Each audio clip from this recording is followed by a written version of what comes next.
Hey YouTube, it's Reversey, and today I'm going to be opening up a Pokemon Burning Shadows Triple Blister Pack. This one has the Alolan Meowth. These are the first Burning Shadows blister packs that I've opened, so hopefully I get something good. I generally have alright luck with the blister packs. It's the really big premium boxes that tend to be the problem. But we'll see. So that's the promo.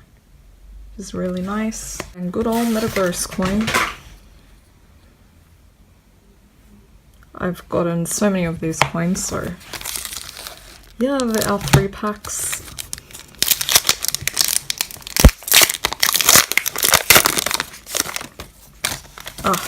Okay. Well, at least I know. Wait, before. At least I know not to show the back because, spoiler, code cards. Yeah, this is the first time I've seen these. I mean, I think I've watched Primetime Pokemon open some, but I haven't seen all of the artwork yet. That's a nice Rolt. Inkay. Kiawe. And Arachniid. Cool.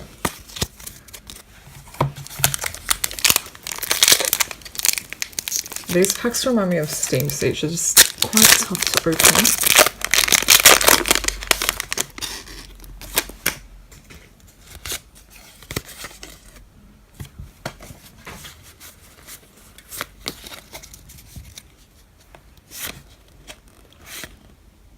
Oh, that's a nice Charmeleon.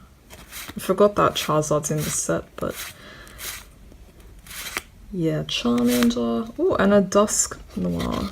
Holo, cool. So at least we got a holo.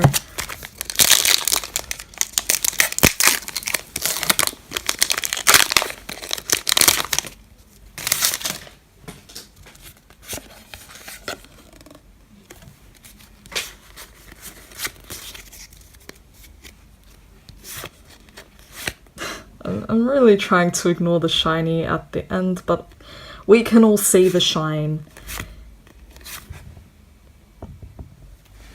Tangela, Hoot Hoot, Rhyhorn. Now let's see which one we got. We got Scolipede. Ooh, and a Salazzle Salazzle GX full art. Very nice. Very nice. That's a very good pull. Out of 3 packs, it's a thumbs up pull. But there's probably like 50 billion full arts and secret rares like Guardians Rising. I don't know, I'll see when the Elite Trainer box comes out and see the checklist for that. So yeah, overall good pulls, got a holo and the full art. So yeah, I hope you enjoyed watching the video. Thank you for watching. If you liked it, please give it a like and I'll see you next time. Goodbye.